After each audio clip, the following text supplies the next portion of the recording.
Alrighty, everybody, so it just shields up. It's time for another Shivers review video, and the topic is all about Black Clover manga chapter 312, titled "The Black Bulls Assemble," because we do have the Black Bulls have a full reunion as they go on taking on Morris, which I feel like is making a breaking time for Morris because we've seen most of these villains are kind of like iffy because like how Tabata writes them. Sometimes they become good guys, sometimes they get beat too quick, like and some in the worst case become a meme like Dante. But right now Morris is kind of checking all the good check boxes for us. Like he's looking like a top tier villain. He's intelligent, he's smart, he's making moves behind the scenes. He looks like he's the host of Lucifario, which is a cool thing. He's even using Lucifario's magic in this chapter, which is pretty cool. He used the presence of the Demon King, and that's like strong gravity magic as we saw when Dante first used it against Asta and the Black Bull base. So that is top tier magic right there. So Morris is look like he's gonna be something to deal with because he's literally taking on all the Black Bull members. Like I didn't see Noct in this chapter.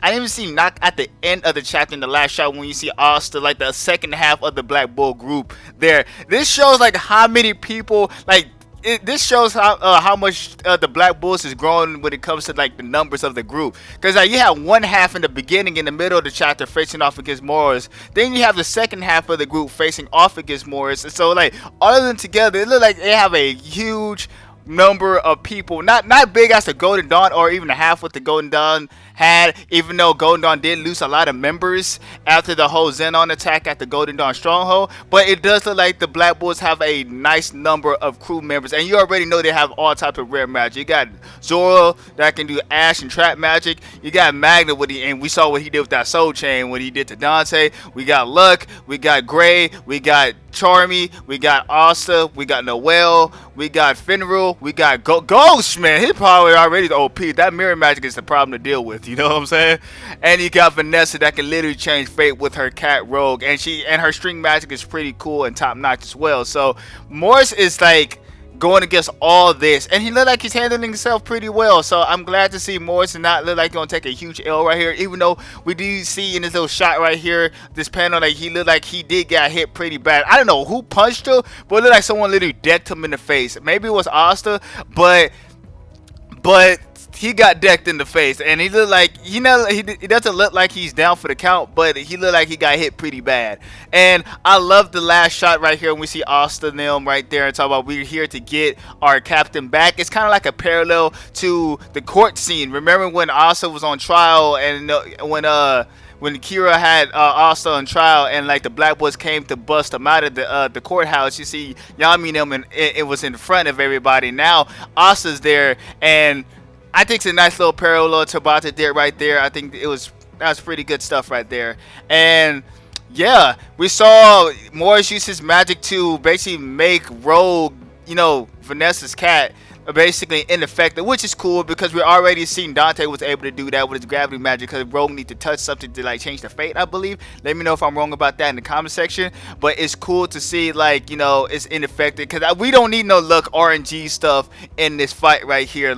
And that's what Rogue is. She's literally luck RNG. She's kind of this lucky for the other side, but it's like a one-sided luck thing because if Vanessa uses it, it kind of like give like good fate or good luck to like her or her comrades, which is not fair in a fight. So I kind of like Rogue is ineffective in this fight because you already got all these other guys with all this incredible magic. We even got a revelation, as you see in this panel right here on the screen, about Gray's magic and its transmutation magic. We got a flashback right here saying that Owen is telling her, okay, I was wondering what your magic is, and your magic is able to change the properties of something. It actually can change stuff, which makes sense because in the beginning series of Black Clover, Gray always changed her appearance because she didn't like the way she looked and everything. Her sister kind of scarred her, self-conscious about her looks and appearance.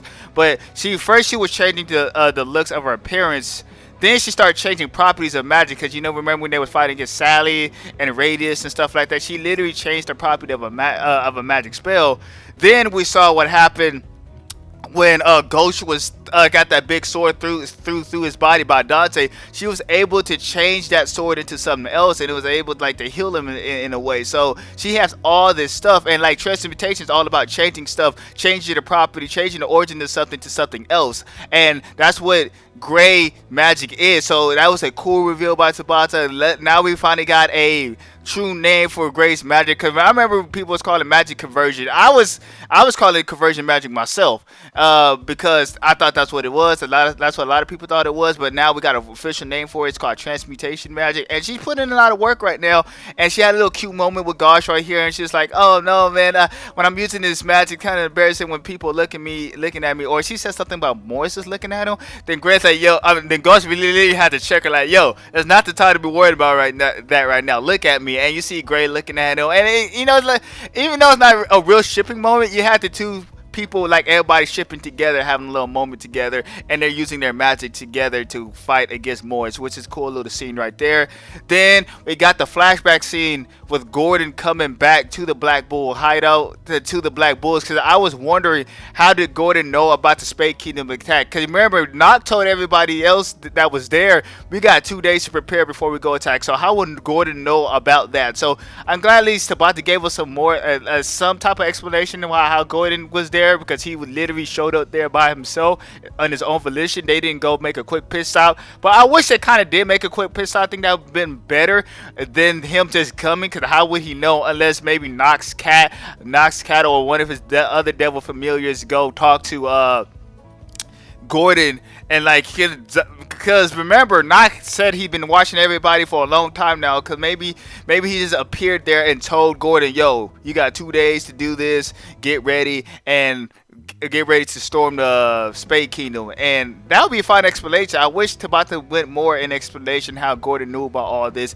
other than him just showing up. But it's cool of him just showing that up, because it was like a little funny moment. And like, because someone said like, once again, I can't really understand. It's hard to make out what Gordon say, because he always speak quietly, but he had this badass pose where he had his hat tipped and like, "Yo, I've been waiting. I've been training 6 months like this, with my with my poison and stuff like this. About now I can make it into like my poison into medicine, which is a cool thing." And he has like this thing with, he says he can turn his poison or curse into power, literally magic power. And you saw this little shot when he's with Henry and everything, and Henry looking cool with the new haircut. So Gordon just looked like a brand new dude, man. He's so much confident now. It's great to see that.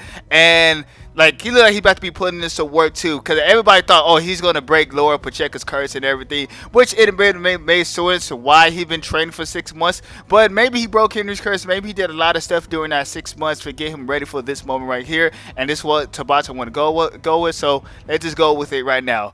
But yeah, this chapter was really good, man. I enjoyed it from start to finish. I seen like some more Dorothy shots. Like I said, I wish she didn't get an off screen, because Dorothy is such a strong captain. She did not deserve to get an off screen like that in last week's chapter. I would have loved to see that amazing fight Morris and Dorothy would have had, because Morris is like, he's super intelligent. So I wanted to see how he worked around Dorothy's magic to be able to beat her, and literally got her kneeling on one knee before the Black Boys came and saved her. It's cool to see Lotus is alive, because notice if Gaja didn't die, Lotus shouldn't die. Like, if Lotus died before Gaja, I'll be mad, because Gaja should have been dead. That dude literally been like kind of been dead like 2 times in one fight and got brought back like 2 times, and Lotus just got attacked like once or got beat up severely by Morris or something like that. I didn't want Lotus to go out like that. I want him to at least have his happy ending with his family, because this is what all he's doing it for, is for his family. So yeah.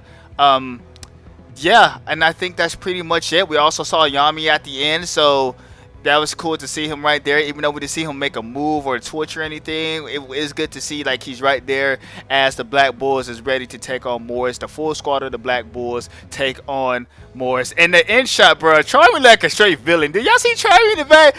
You can't even see her face. You just see like the white dots, and she had like this cool white robe. Like, she looking badass, man. Like, I can't wait to see what she's gonna do in this fight right now, because we didn't see her do really nothing of sorts in this fight yet. But of course, she's gonna have a role to play in this fight. So I can't wait to see how everybody's gonna fight together, team up together to give Morris problems. 'Cause I don't think Morris should lose this fight. Maybe a draw. Maybe the gates open and Lucifera pops out, and there you go.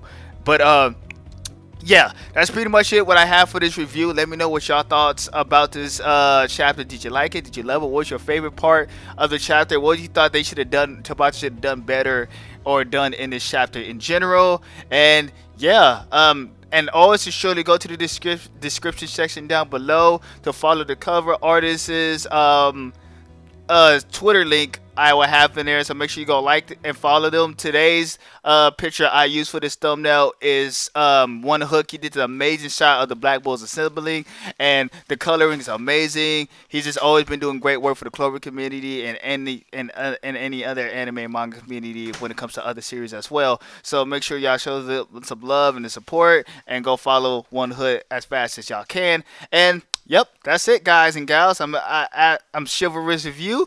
Don't forget to leave a like, comment, sub down below if you have already. Stay safe, stay healthy, and have a beautiful, wonderful day. Peace out. See y'all later.